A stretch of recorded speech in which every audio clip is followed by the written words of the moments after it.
Arc Power is a new feature that is coming to Lugdunon with its 0.7 release. This new system includes over a dozen new items, recipes, and even a new crafting discipline, tinkering. It will allow players to automate and control various aspects of the game world, including actuating items, automating certain tasks such as crafting and resource gathering, and much, much more.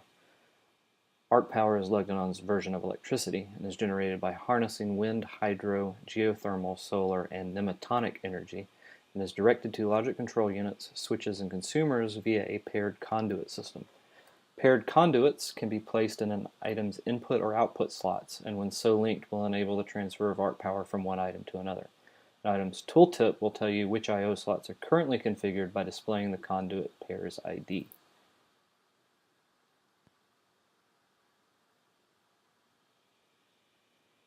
Arc power is generated in pulses which pass through a circuit at the rate of one traversal from output to input conduit, or step, occurring at a predefined interval. The default interval is one server-side frame, or every 1/20th of a second.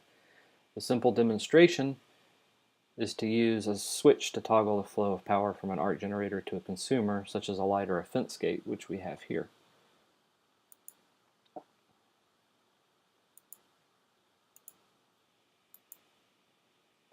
One important note, though, with fence gates: when they are under arc power, they can no longer be manually actuated. The system will tell you if this event occurs.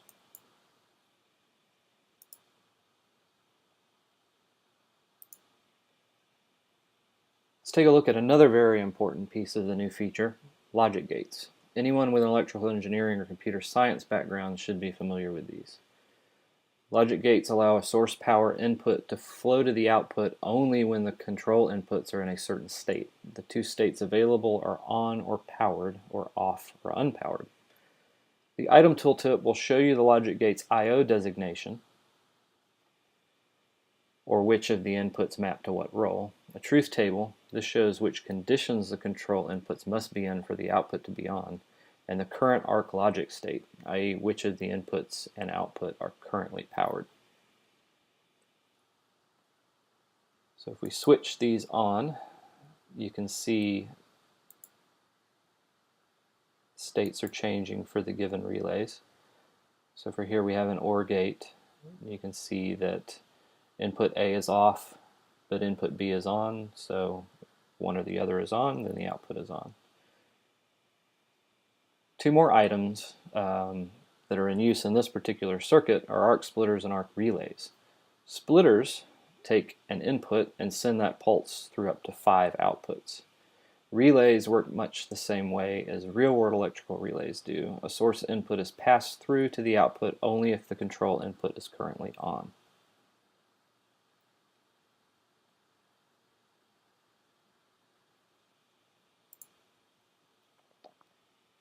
Another new item is pressure plates. Pressure plate allows arc power to flow through it if and only if a character is standing upon it. This is perfect for booby traps, since only the player that originally placed the plate will be able to see it.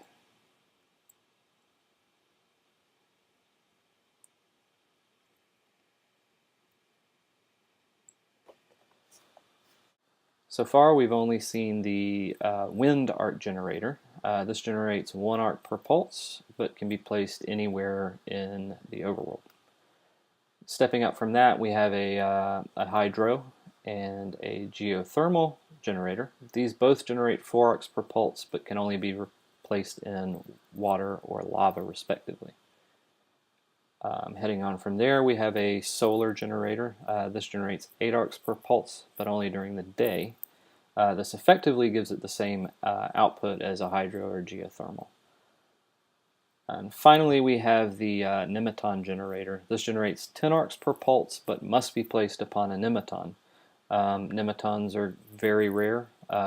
You'll maybe find just a couple within the game world, so they're a very precious resource. Also, we have here an arc battery. Arc batteries store whatever power they are given and discharge it at a pre-configured rate. This arc battery can store 17,280 arcs and discharges 1 arc power per pulse. As you can see, it is connected to the solar generator, and that means it's currently being drained by the 2 lamps that are connected below.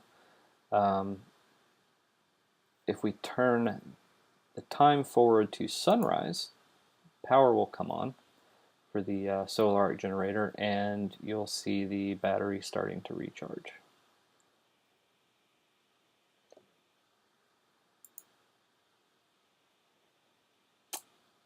This little circuit here is called an SR latch.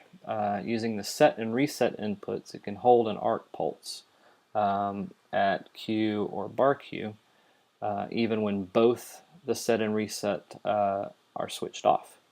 This and other similar circuits allow for a state to be set and held.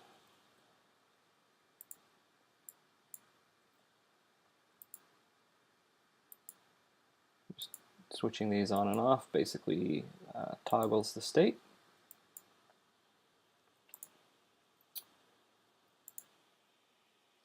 And here we have a full adder implementation. This circuit can add two single-digit binary integers, A and B, along with a carry-in bit. It produces a sum, and in the event of an overflow in which the sum is greater than 1, a carry-out bit is set. So if we switch A on, we'll see that we have a value of 1. If we switch B on, we have a value of 2 as evidenced by this carry-out bit. If we switch the carry-in bit on, we have effectively a value of 3. You can add larger numbers by chaining these together, which is pretty cool. So finally, down here we have an incomplete circuit. Let's complete it by giving it a wind generator to power the NOT gate and the relay. So as you can see, the NOT gate power in has a conduit pair ID of 197, and the arc relay has a conduit pair ID of 198 for the power in. So we just so happen to have those two energy conduits here. So let's place the corresponding siblings in the power out for the generator. And the circuit should be powered, but